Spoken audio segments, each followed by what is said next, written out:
act of faith itu adalah tindakan iman.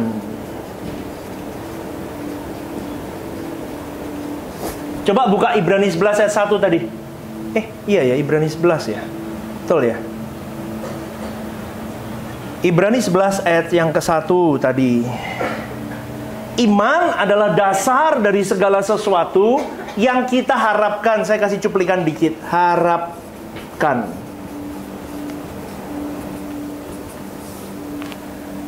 Bapak Ibu, saya cuma mau kasih clue dulu tadi ibadah pertama. Saya mengingatkan bahwa harapan di sini ini isian setiap manusia berbeda. Setuju apa enggak? Anda punya harapan macam-macam di sini. Tapi tidak boleh sekarang. Kalau kita belajar kebenaran, kita belajar suara kebenaran, harapan kita jelas. Jadi iman adalah dasar dari segala sesuatu yang kita harapkan dan bukti dari segala sesuatu yang tidak kita lihat. Apa yang tidak kita lihat? Ini. Katakan amin. Katakan amin. Amin. Langit baru, bumi baru. Ini yang tidak kita lihat. Jadi iman itu adalah apapun yang kita harapkan, itu iman. Selama ini begitu. Mau diisi mobil baru, mau diisi rumah baru, mau diisi kesembuhan, mau diisi mujizat macam-macam. Itu harapan orang-orang yang salah. Dan iman sekarang yang saya mau ajarkan kepada Bapak Ibu, saudara-saudari, iman yang benar adalah harapannya ini. Langit baru, bumi baru. Yang kedua, melakukan kehendak Bapa, kehendak Allah. Amin. Amin. Pun ngene-ngene iki susah Bapak Ibu. Justru begini nih orang repot. Maka saya boleh kasih gambaran begini. Iman adalah cinta. Semakin Anda beriman kepada Tuhan, semakin cinta kepada Tuhan. Loh, kenapa, Pastor? Karena iman adalah barter. Berani melepaskan segala sesuatu about you untuk Tuhan. Berani melepaskan segala sesuatunya barter untuk melakukan kehendak Bapa, masuk ke langit baru, bumi baru. That's faith. Paham sampai di sini? Jadi, kalau dulu saya punya iman saya itu dicampur sama positive thinking. Ngerti ya? Positive side, positive mind. Imani, kau pasti sembuh dalam nama Tuhan Yesus. Siti-siti imani. Imanmu ini nih loh. Terus kalau Tuhan ngomong tidak sembuh, mau gimana nak? Halo? Banyak nggak sembuh loh. Dari 1000 orang KKR, yang sembuh berapa? Iya apa enggak? Terus kalau nggak sembuh berarti tidak beriman. Bukan, imanmu begini. Kalau aku tidak sembuh pun Bapak, aku tahu ada kehendak Tuhan yang baik atas hidupku melalui aku mengalami kesulitan ini. Beda nggak konsepnya? Nggak nuntut Tuhan, nggak ngatur Tuhan, nggak maunya dirinya sendiri, tapi maunya Tuhan. Jadi iman, tindakan iman adalah hari-hari hidupmu, bekerja, pelayanan, sekolah, menikah, punya anak, punya menantu, punya cucu. Hal-hal dunia kau ribet di sini, pelayanan gereja, jadi pendeta, jadi aktivis, apapun itu, sampai mati nanti di balik kubur. Semua ini tidak boleh about I, tidak boleh. Ini harus about God. Jangan di sini aja. Everything belongs to Him. Everything belongs to God. Aku bekerja, aku menikah, aku lakukan semua belongs to God. Jadi kalau hidupmu di sini fail, mengecewakan, remuk pekerjaanmu, habis buntung hidupmu, zero, kau tidak gila. Kau tidak depresi, kau tidak menyalahkan Tuhan. Kenapa? All belongs to God. Aku lakukan bagianku yang terbaik, Bapak. Tetapi ketika engkau mengalami persoalan hidup karena kesalahanmu, ingat kembali ke kehendak Allah. Kau harus lakukan bagianmu, porsimu, tanggung jawabmu di bumi. Bagian manusia ada hal yang harus kalian lakukan. Minta ampun kalau aku belum melakukan itu. Benar nggak? Benar nggak? Perbaiki, maka Tuhan akan membantu di situ. Tetapi kalau engkau sudah berusaha terbaik, kau sudah berobat ke sana ke sini, kau sudah berobat, tetapi memang Tuhan mau kau tetap mengalami lemah tubuh itu, maka engkau tidak menyalahkan Tuhan. Kalau all belongs to God, because my life is yours. Maka di dalam kelemahanmu pun, act of faith, tindakan iman itu, dia tetap teguh. Kenapa? Melalui sakitku ini, melalui lemah tubuhku ini, Tuhan dipermuliakan dalam hidupku. Anda mengikuti sampai di sini? Kalau melalui lemah tubuhku ini, aku bisa semakin dekat kepada Tuhan. Seperti Paulus, cukup kasih karuniaku bagimu. Tuhan sembuhkan sakitku. Paulus, cukup kasih karuniaku bagimu. Tuhan sembuhkan aku. Paulus, cukup kasih karuniaku bagimu. Dan Paulus tidak lagi meminta. 3 kali Tuhan berkata, cukup kasih karuniaku bagimu. Kenapa? Karena ada hal-hal di mana Tuhan meletakkan duri dalam daging supaya engkau tidak rusak dan sombong dan meluncur ke neraka, saudaraku. Amin. Sampai di sini paham? Kalau engkau hidupmu mudah, semuanya baik, ini semua everything well, kau meluncur ke neraka. Maka boleh saya katakan begini, tindakan iman adalah apapun boleh terjadi dalam hidupku. Yang penting, yang pertama, aku lakukan bagianku yang terbaik. Yang kedua, aku lakukan semua untuk Tuhan. Maka all belongs to God. Ini real. Ini nggak akan terjadi kalau imanmu atau cintamu ini tidak kau improve day by day. Semakin kau sakit, semakin lemah tubuh, semakin punya persoalan, semakin orang itu membangun cintanya ke Tuhan. Kenapa? Dulu dia menggantungkan hidupnya ke pasangannya. Ketika dia mengalami pasangannya mengecewakan dirinya, dia tidak bisa menggantungkan ke siapapun. Akhirnya dia bertemu bahwa Tuhan satu-satunya pribadi yang tidak akan pernah mengecewakan dirinya. Maka cintanya, imannya terus bertumbuh. Paham nggak sampai di sini? Paham? Mengikuti? Ikut Tuhan itu dahsyat, saudaraku. Maka kalau sudah begini, titik baliknya adalah barter. Apa itu barter, pastor? Melepaskan segala sesuatu. Segala sesuatu, harga diri, semua kesenangan, semua hartamu, semua. All belongs to God. Wah gila ini nggak gampang. Yes, siapa bilang gampang?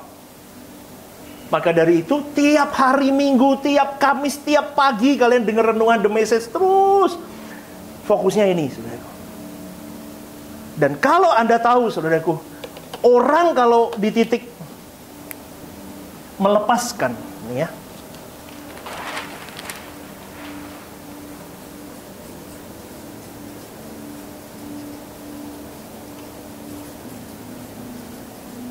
melepaskan segala sesuatu itu berarti sakit.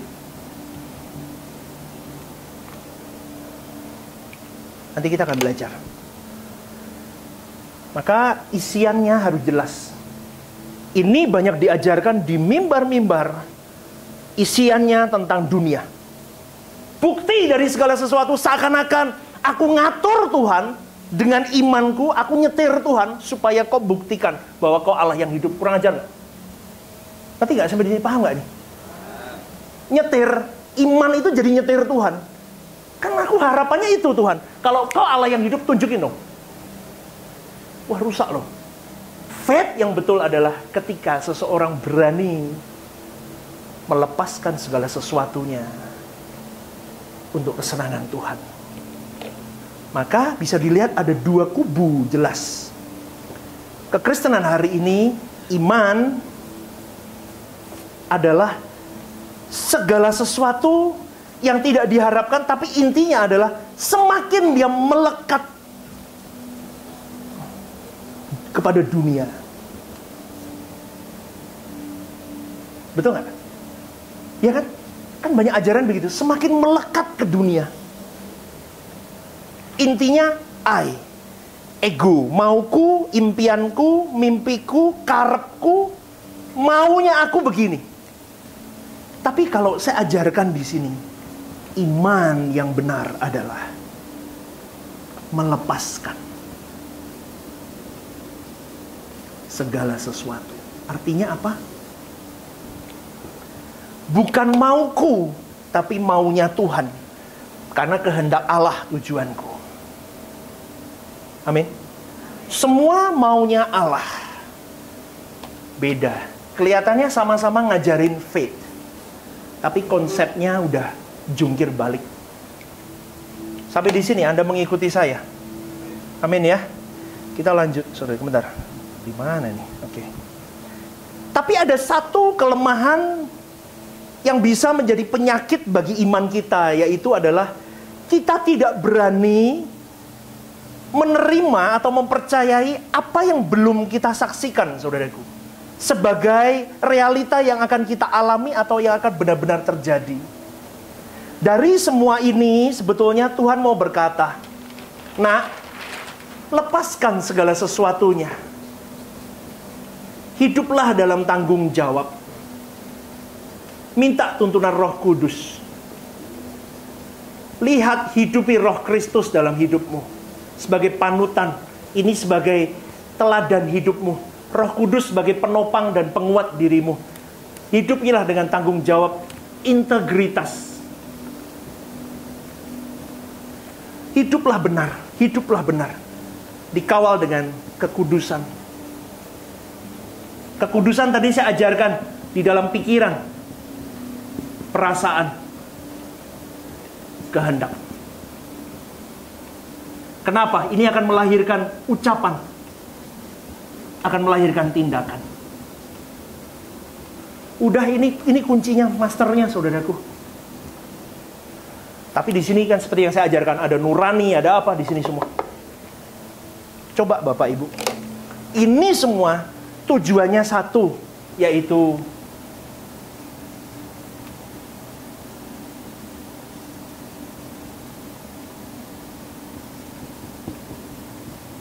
di LB3. Betul nggak? Halo, bener nggak? Tujuannya ini nggak? Bersama dengan Bapa di langit baru, bumi yang baru. Tetapi begini, saudaraku, ini tahu kita, apalagi kita masuk dalam suara kebenaran ini, tak ajarin begini. Anda tahu, peta kerjanya Anda tahu. Tapi jarang orang berani meletakkan act of faith dan walk by faith untuk meramu ini semua, untuk mempercayai ini. Pastor percaya nggak suatu hari nanti Tuhan Yesus akan datang dengan orang-orang salehnya, akan memerintah bumi ini, dan itu sebuah realita? Tahu, saya tahu. Tapi belum tentu orang berani paid off untuk itu, bayar harga untuk ini semua nih, untuk menyongsong ini. Enggak banyak. Banyak orang masih meragukan, saudaraku. Maka di dalam 1 Korintus 2 ayat 9 dikatakan begini, tetapi seperti ada tertulis, apa yang tidak pernah dilihat oleh mata, dan tidak pernah didengar oleh telinga, dan yang tidak pernah timbul dalam hati manusia, semua yang disediakan Allah untuk mereka yang mengasihi Dia. Coba tampilin 1 Korintus 2 ayat 9. Ini aja, saudaraku, 1 Korintus 2 ayat 9 sudah tercemar hari ini. Isinya duit dan dunia. Siti-siti kalau mengharapkan sesuatu, punya mimpi, ayo Bapak Ibu, mesti pakai ayat ini. Tenang, pasti apa yang tidak pernah dilihat oleh mata, tiba-tiba dia punya mobil bagus ya. Mesti ngomongnya begini nggak Bapak Ibu? Apa yang tidak pernah didengar, apa yang tidak pernah dilihat oleh mata, tidak pernah didengar oleh telinga, timbul dalam hati manusia, semua disediakan oleh Allah. Oh, mafia, matre semua Kristen itu. Duh, bener apa enggak? Paham ya? Sampai di sini paham ya? Ini banyak nih orang Kristen begini nih. Isinya duit. Cian, cian, cuan, cuan, cuan, cian, cuan, cian. Terus Tuhan pun diperalat untuk dia dapat cuan dan cian. Ayat ini konteksnya adalah hikmat Tuhan, saudaraku. Begini loh. Apa yang tidak pernah dilihat oleh mata, kita belum lihat kedatangan Tuhan Yesus. Betul nggak? Itu kan kita ada di Wahyu, menjelaskan bahwa hari kiamat bagaimana, kedatangan Tuhan bagaimana. Itu belum dilihat oleh mata, tidak pernah didengar oleh telinga, dan yang tidak pernah timbul dalam hati manusia. Koyo apa ya itu, kayak apa kejadiannya. Tapi ingat saudaraku, semuanya disediakan oleh Allah untuk mereka mengasihi. Artinya begini, semuanya ini untuk masuk ke dalam itu semua disediakan oleh Allah, dipersiapkan. Maka hari ini saya mau berkata begini, kalau engkau dan saya bisa memahami ini, itu berkat yang melebihi kekayaan dunia.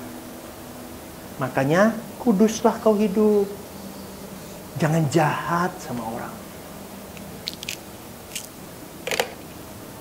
Lanjut. Dari hikmat Tuhan, konteks ini hikmat Tuhan. Dari hikmat Tuhan kita dapat mengerti apa yang Tuhan sediakan. Tuhan sediakan firman Tuhan. Tuhan sediakan Injil, kabar baik. Betul nggak? Tuhan berikan rema, kehidupan, Roh Kudus, Roh Kristus. Itu Tuhan sediakan semua. Jadi saudaraku, menjadi sangat menarik sebab ayat ini saudaraku, itu akan ada kolerasinya dengan Yesaya 64 ayat 1-4. Kalimatnya begini, sekiranya engkau mengoyakkan langit dan engkau turun, sehingga gunung-gunung goyang di hadapanmu, seperti api membuat ranggas menyala-nyala, dan seperti api membuat air mendidih, untuk membuat namamu dikenal oleh lawan-lawanmu, sehingga bangsa-bangsa gemetar di hadapanmu. Karena engkau melakukan kedahsyatan yang tidak kami harapkan, seperti tidak pernah didengar orang sejak dahulu kala. Tidak ada telinga yang mendengar, dan tidak ada mata yang melihat seorang Allah yang bertindak bagi orang yang menanti-nantikan dia. Hanya engkau yang berbuat demikian. Itu ada kolerasinya sama ini. Suatu hari ketika kita hari ini, kita ini dianggap orang gila saudaraku sama orang dunia. Kita ini seperti pemimpi-pemimpi yang menunggu kedatangan Tuhan. Ngerti nggak? Halo, ini paham nggak ini ya? Berikan tepuk tangan dulu untuk Tuhan. Ngantuk. Kita ini seperti pemimpi-pemimpi kalau menurut orang dunia. Ngapain? Apalagi sekarang ada faham agnostik. Dia nggak percaya ada Tuhan. Dia nggak percaya ada kiamat. Ateis, dia nggak percaya ada Tuhan. Mati itu apa? Tidur panjang. Sekarang kita ini sedang berkata, Tuhan mau berkata begini, memang hidup dengan menatap janji kedatangan Tuhan dan pemerintahan Allah yang akbar di langit baru, bumi baru itu menjadikan kita seperti pemimpi-pemimpi dan orang gila.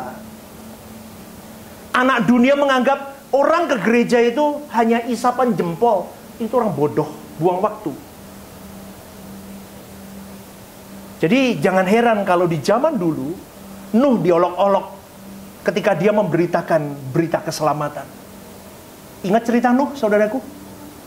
Ingat? Ya, di Tanah Mas ada tuh Bahtera. Ya, ada tuh. Di Tanah Mas ada tuh bangunan Bahtera, tapi sekarang sudah separuh jadi rumah. Separuh jadi bengkel, nggak tahu baterainya kandas jadi bengkel, saudaraku. Ya, itu Lot waktu itu juga mengajak orang keluar dari kota Sodom, tetapi tidak dihiraukan. Tetapi sadarlah saudaraku bahwa mimpi kita hari ini untuk bisa bersama dengan Bapa dan Tuhan Yesus di langit baru, bumi baru, menyongsong kedatangannya. Orang-orang yang saleh di hadapan Tuhan suatu hari nanti akan dibangkitkan. Itu bukan isapan jempol, bukan sesuatu yang kosong. Karena mimpi kita adalah nubuatan Alkitab yang akan digenapi. Katakan amin, saudaraku. Seperti Abraham punya mimpi dan hidup di atas mimpi tersebut. Kita mau belajar seperti Abraham, menghidupi mimpinya. Tapi mimpi yang jelas, makanya tadi saya ngomong, fokusnya harus ini. Karena banyak orang punya mimpi untuk dirinya sendiri.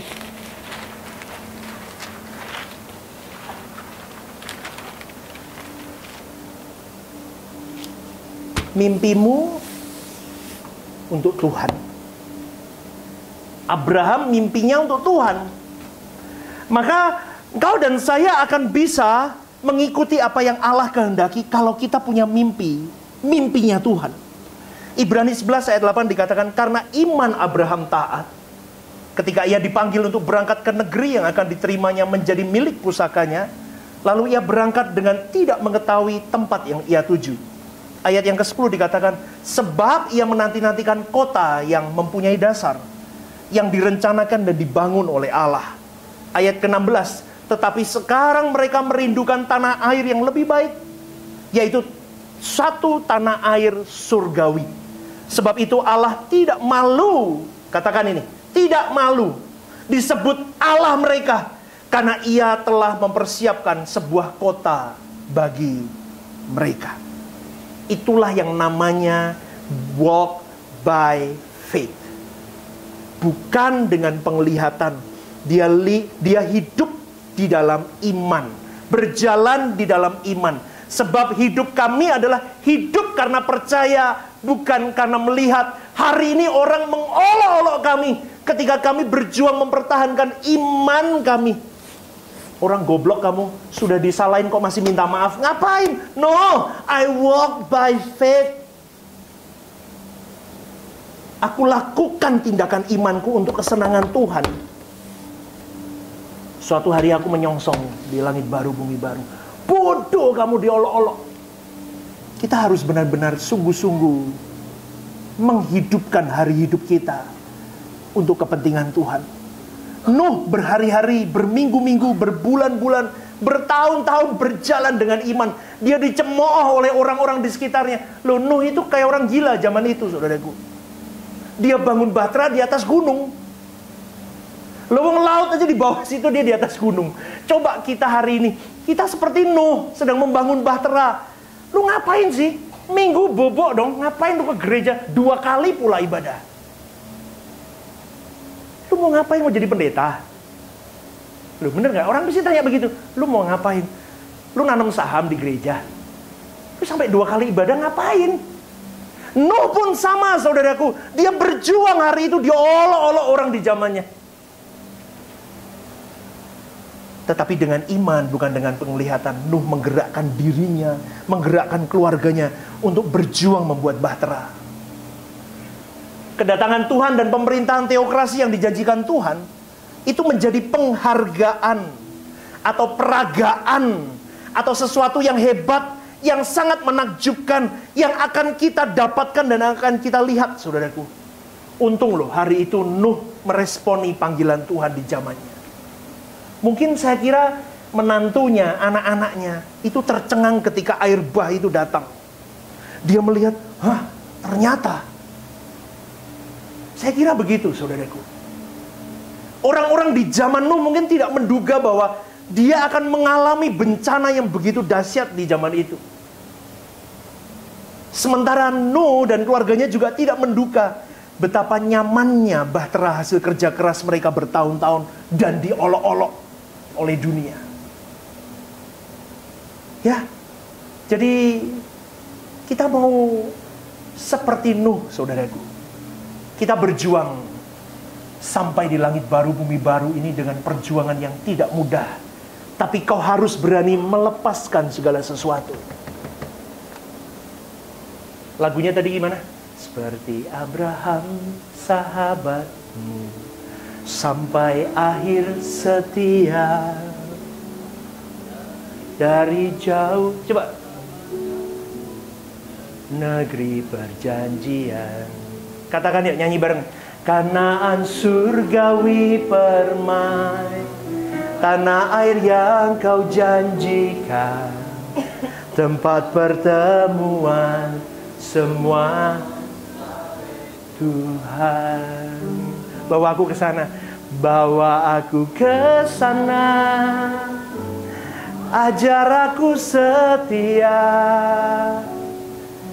mengerti semua maksud dan jalanmu.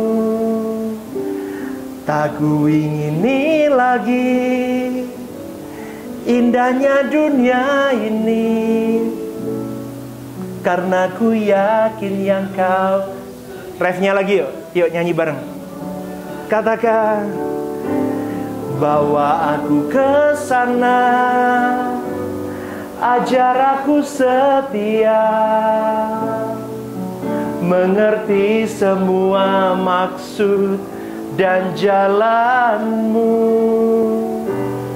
Tak ku ingini lagi indahnya dunia ini,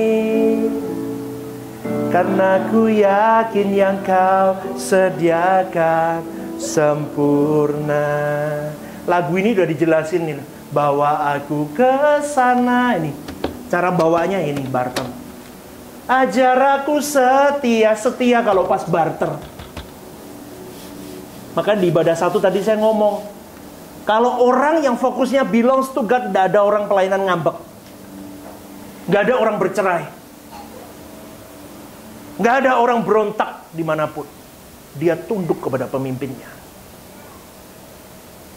Halo, halo, all belongs to God. Kisah Lazarus dengan orang kaya, yang akhirnya mereka semua mati. Lazarus di pangkuan Bapak Abraham, dan orang kaya itu berkata, aku menderita di lautan api ini, celupkan. Aku minta Lazarus mencelupkan jarinya ke air, dan biar aku menikmati dahaga. Aku panas di sini, Tuhan. Peristiwa itu cerminan dari kehidupan manusia.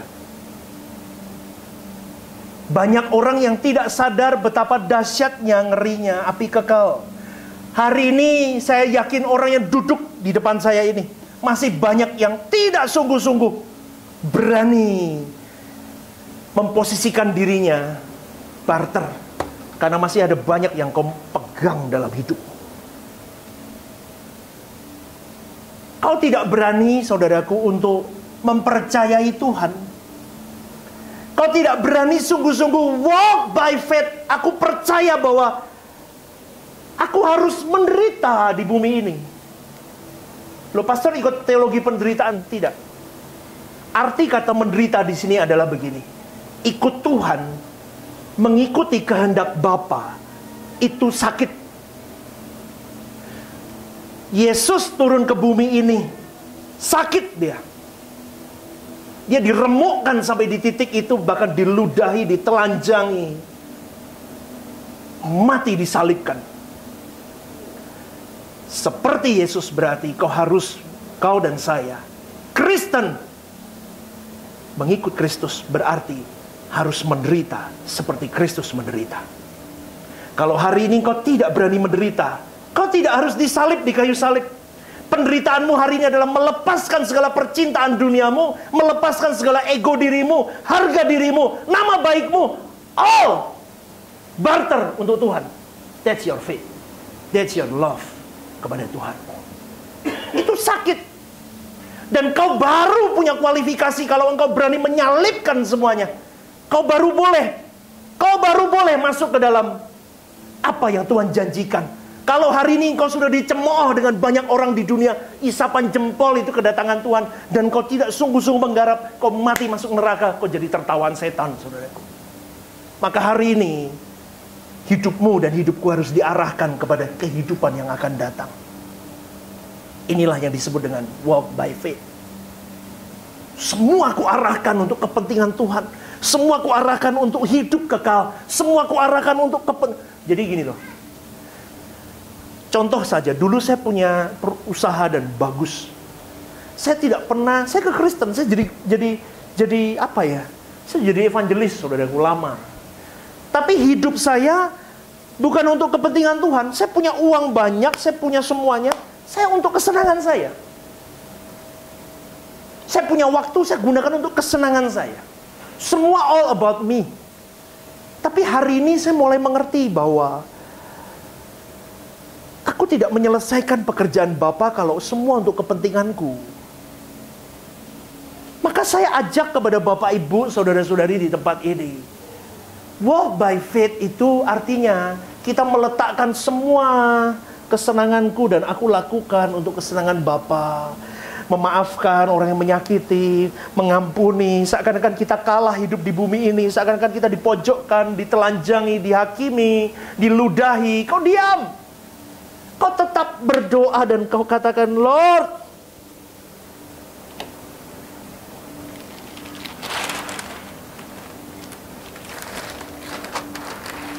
Lord, tolong aku. Roh Kudus, tolong aku. Inilah fungsinya.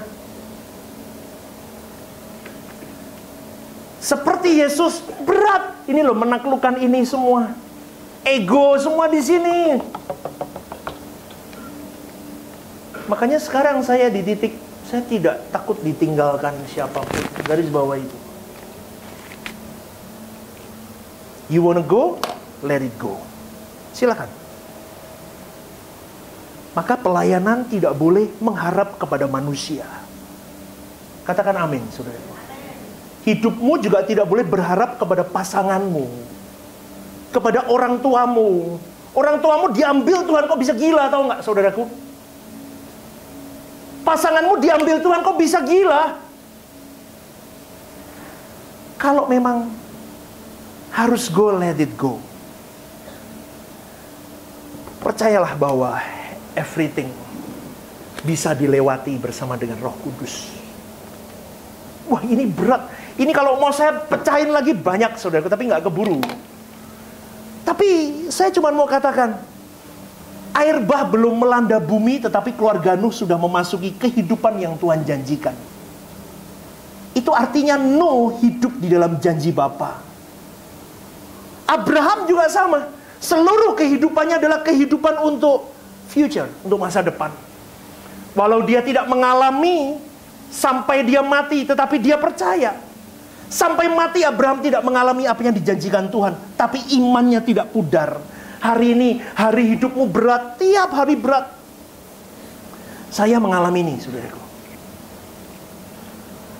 Dan tahu nggak, tanpa Roh Kudus saya juga tumbang, saudaraku. Ingat ular di Taman Eden. Nemuin Hawa, dia berkata, Tuhanmu itu nggak ngomong begitu. Hah? Masa sih? Mulai timbul ragu sama Tuhan. Tuhanmu nggak ngomong begitu loh. Oh, setan pintar nggak? Dia udah jutaan tahun, saudaraku. Dia tua.